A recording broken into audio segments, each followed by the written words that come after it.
आज़ाद कश्मीर में हुकूमत साजी के लिए मुशावरत, नवाज शरीफ की जेर सदारत मरी में नून लीग का इजलास।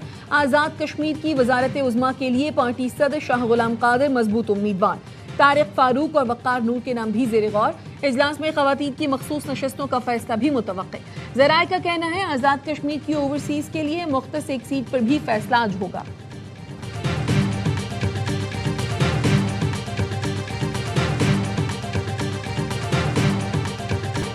अमेरिका का टैरिफ से बचने के लिए चीन पर बड़े पैमाने पर तिजारती धोखाधड़ी का इल्जाम। व्हाइट हाउस का कहना है चीनी अशिया इसराइल और भारत समेत 40 से ज़ायद मुल्कों के जरिए अमेरिका लाई जाती हैं। चीन तिजारती धोखाधड़ी से सालाना 300 अरब डॉलर बचा रहा है। सदर ट्रंप ने समाजी राब्ते की वेबसाइट पर व्हाइट हाउस की रिपोर्ट शेयर कर दी। ज़राए का कहना है जिन मुल्कों से चीनी अशिया की अमेरिका गैर कानूनी तरसील की जाती है उनमें पाकिस्तान शामिल नहीं। चीनी हुकाम ने अमेरिकी इल्ज़ाम मुस्तरद कर दिया। वाशिंगटन में चीनी सफारतखाने का कहना है तरसील करदा अशिया पर यकतरफा इकदाम से थर्ड पार्टी मुफादात को हदफ नहीं बनना चाहिए। चीनी अशिया को दबाने के लिए कौमी सलामती का जवाब और यकतरफा टैरिफ को मुस्तरद करते हैं।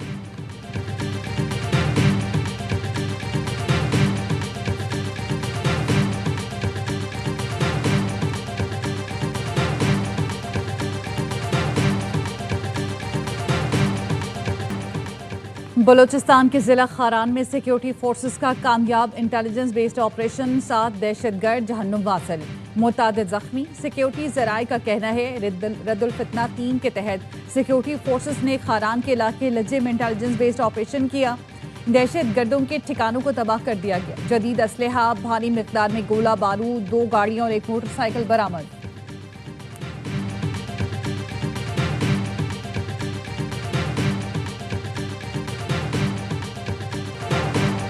रेंजर्स और सीटीडी का कराची जेकब लाइन में ऑपरेशन, फितना खवारिज के दहशतगर्द शहजाद उर्फ दंगर को गिरफ्तार कर लिया। तर्जुमान रेंजर्स का कहना है गिरफ्तार मुलजिम और उसके साथी हसास मकामात पर दहशतगर्दी की मनसूबाबंदी कर रहे थे। दहशतगर्द के दीगर साथियों की गिरफ्तारी के लिए छापे मारे जा रहे हैं।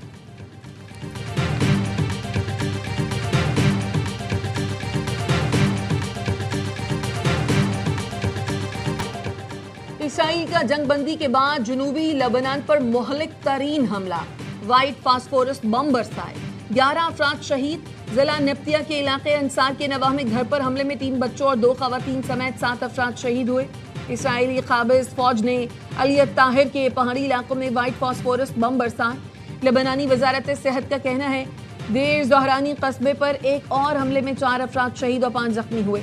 लबनानी वज़ीर आज़म नवाफ सलाम ने हमलों की मज़म्मत करते हुए कहा जहां बहक होने वाले आम शहरी थे, इसराइल कशीदगी बढ़ाने से गुरेज करे। हिज़्बुल्लाह का कहना है इसराइली हमले का मुनासिब जवाब दिया जाएगा।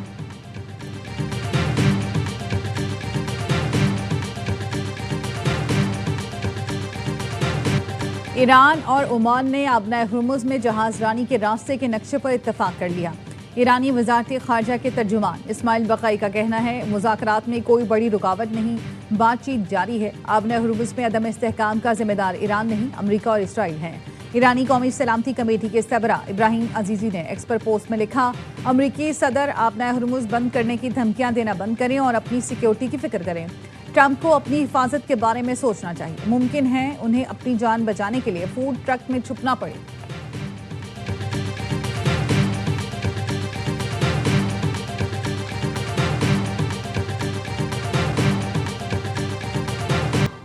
कतर ने ईरानी पायलटों को हिरासत में लेने के इल्जामात मुस्तरद कर दिए। तर्जुमान कतरी वजारत खारजा का कहना है ईरानी तैयारों ने मार्च में कतरी फजाई हुदूद की खिलाफ वर्जी की थी जिस पर ईरान से राब्ता किया गया। जवाब न मिलने पर कतर ने बैन अल-अक़वामी कानून के तहत अपने दिफा में कार्रवाई की थी। तर्जुमान ने मजीद बताया सर्च एंड रेस्क्यू टीमों को एक पायलट की बाक़ियात मिली जिनकी हवालगी के लिए ईरान से राब्ता किया गया। ईरानी टीम को दावत दी थी मगर जवाब नहीं मिला था। हम सिफारती कोशिशें जारी रखे हुए हैं। ईरान का इल्जाम है उसके 3 पायलट जो 2 मार्च को कतर पर हमले के लिए गए थे, वापसी पर उन्हें गिरफ्तार कर लिया गया। 4 पायलटों ने इजेक्ट किया था, उनमें से 1 पायलट जान से गया।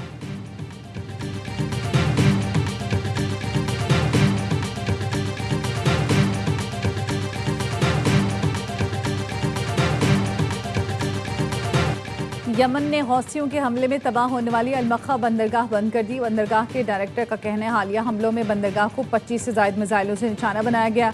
हौसी बागियों के हमले में 8 यमनी बाशिंदे जाम बहक हो गए। तकरीबन $16 मिलियन का माली नुकसान हुआ। अलमखा बंदरगाह ने हालिया हमलों के बाद तिजारती और बहरी सरगर्मियां मुअत्तल कर दी। BBC का कहना है हौसियों के बढ़ते हुए हमलों से यमन में बड़े पैमाने पर जंग दोबारा शुरू होने का खदशा पैदा हो गया।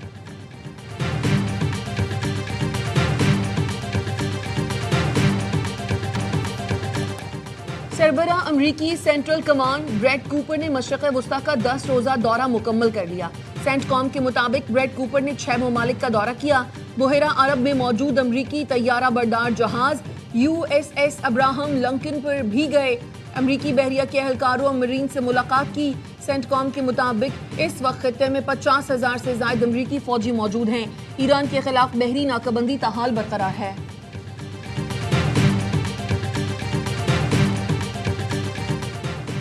रूस और यूक्रेन के रात भर एक दूसरे पर ड्रोन हमले। रूस ने सदर ज़ेलेंस्की के आबाई इलाके में ड्रोन दागे जिसमें एक शख्स हलाक और कई जख्मी। रूसी फौज का जापोरोजिया में एक बस्ती पर कंट्रोल संभालने का दावा। यूक्रेन के हुकाम का कहना है रूस ने 24 घंटे में लॉजिस्टिक मराकज़, ईंधन और तवानाई की तंसीबात और नकलो हमल के बुनियादी ढांचे को निशाना बनाया। रूसी हुकाम के मुताबिक यूक्रेन की जानिब से रात में 130 से ज़ायद ड्रोन दागे गए। 3 अफराद जख्मी हुए। गुज़श्ता रोज़ यूक्रेन ने रूसी खलाई रॉकेट बनाने वाले प्लांट पर भी हमला किया था।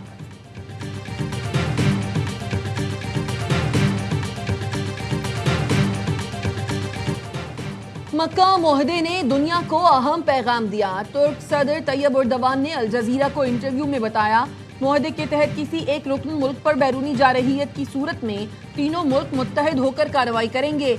मक्का मुआहदा मुस्तकबिल में दीगर मुल्कों की शमूलियत की भी इजाजत देता है। तैयब एर्दोगान ने शाम के दौरे का इंदिया भी दिया। डार्विन टेस्ट में बांग्लादेश टीम की तारीखी फतह। ऑस्ट्रेलिया को उसकी सरजमीन पर पहली बार शिकस्त दे दी।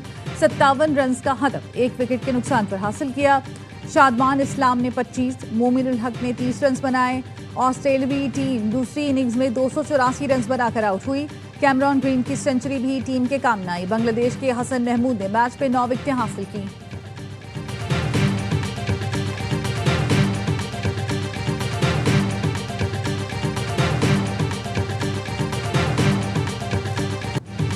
नए सूबों के क़याम के हवाले से कौमी डायलॉग की ज़रूरत है। अगर सूबे बनाना गद्दारी था तो आइन में इसका जिक्र क्यों मौजूद है? मुल्क भर में नए डिस्ट्रिक्ट और डिवीजन बना दिए गए लेकिन सूबे नहीं बनाए गए। चेयरमैन MQM पाकिस्तान खालिद मकबूल सिद्दीकी की प्रेस कॉन्फ्रेंस। कहा सिंध में नए सूबों का मुकदमा सबसे ज्यादा मजबूत है। 18वीं तरमीम के गुनाह में इसलिए शामिल हुए कि आर्टिकल 140A को बामानी बनाना था। नए सूबों के मामले पर वकला से बात कर ली, सुप्रीम कोर्ट से रुजू करेंगे। मुस्तफा कमाल ने कहा सब मान गए मगर पीपल्स पार्टी ने लोकल बॉडी तरमीम की मुखालफत की। सिंध में नए यूनिट बनेंगे तो किसानों को भी इख्तियार मिलेगा।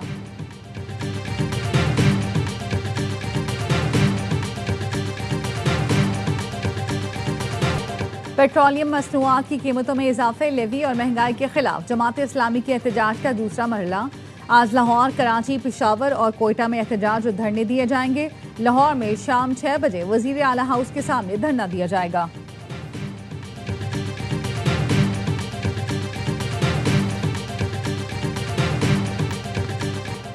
गुड्स ट्रांसपोर्टर्स की मुल्क गिर हड़ताल खत्म कराने के लिए हुकूमत सरगर्म। एक बार फिर मुज़ाकरात के लिए बुला लिया।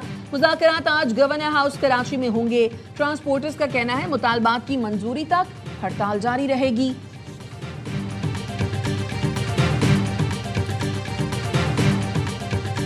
मीर रजा कत्ल केस की तफ्तीशी टीम में गुलाम नबी आफरीदी की शमूलियत पर तहफ़्फ़ुज़ात हैं। वकील जिब्रान नासिर कहते हैं DIG आमिर फारूकी को इस हवाले से खत लिख दिया। गुलाम नबी आफरीदी की सर्विस बुक मौजूद है, इससे कारकर्दगी जांची जा सकती है। आमिर फारूकी को टीम बनाने का इख्तियार है मगर कोई ऐसा रुकन शामिल हो तो तहफ़्फ़ुज़ात पैदा होते हैं। आमिर फारूकी से उम्मीद है कि इस केस में कोई तनाज़ा पैदा नहीं होगा। फैमिली ने सिराजुद्दीन लाशारी, मोहम्मद अली और DSP हनीफ खान का नाम दिया। ये तीनों अफसरान तहकीकाती टीम का हिस्सा हैं। हमें कत्ल की शफाफ तहकीकात, मुलव्विस अफराद जिंदा और गिरफ्तार चाहिए। कत्ल के असल किरदार और मुहर्रिक तक पहुंचना सबसे ज्यादा अहम है।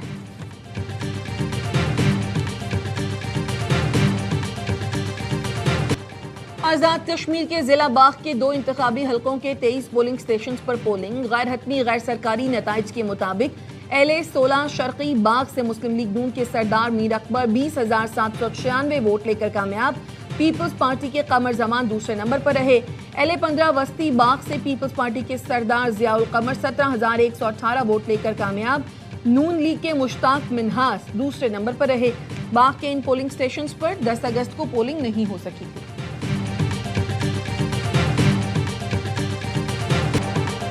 सिंध असम्बली के हल्का PS30 खैरपुर में ज़िमनी इंतखाब के लिए पोलिंग जारी। 2,54,000 से जायद वोटर हक की रायदही इस्तेमाल करने के अहल हैं।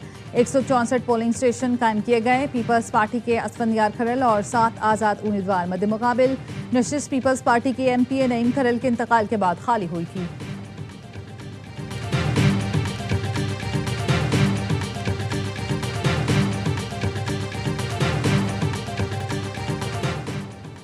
कराची के इलाके डिफेंस ख़ियाबान शहर में क्रूड ऑयल की लाइन का रसाव रोकने के लिए लाइन की मरम्मत जारी। स्ट्रीट 13 के मखसूस मकाम को ट्रैफिक के लिए बंद कर दिया गया।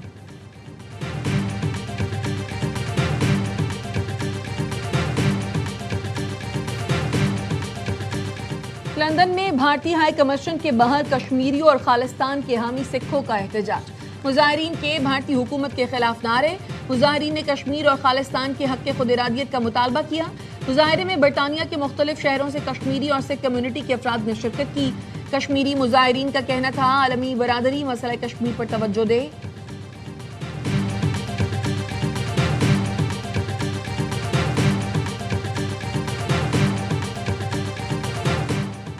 अमरीकी शहर इंडियानापोलिस में खालिस्तान रेफरेंडम का इनेकाद आज होगा।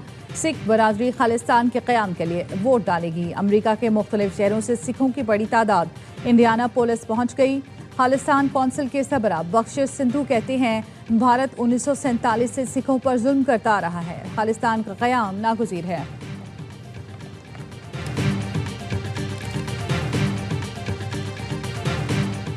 गजा की सूरत हाल। हमास के चीफ मुज़ाकरातकार खलीलुल हैया मिस्री हुक्काम से मुज़ाकरात के लिए काहिरा पहुंच गए। खलीलुल हैया इंटेलिजेंस सर्विस के सरबराह हसन रशाद से मुलाकात करेंगे। सदर ट्रंप के दामाद जारेड कुश्नर जल्द इसराइल और मिस्र का दौरा करेंगे।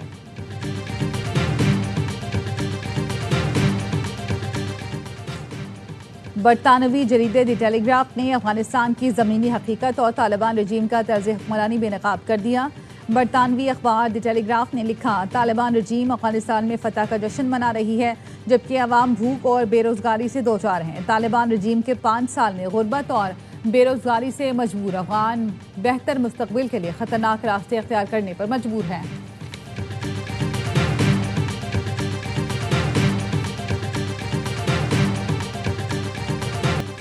और कव्वाली के बेताज बादशाह उस्ताद नुसरत फतेह अली खान को मदाहों से बिछड़े 29 बरस बीत गए। आवाज़ का जादू आज भी जिंदा। उनके गाने और कव्वालियाँ सुनने वालों के दिलों में बसते हैं।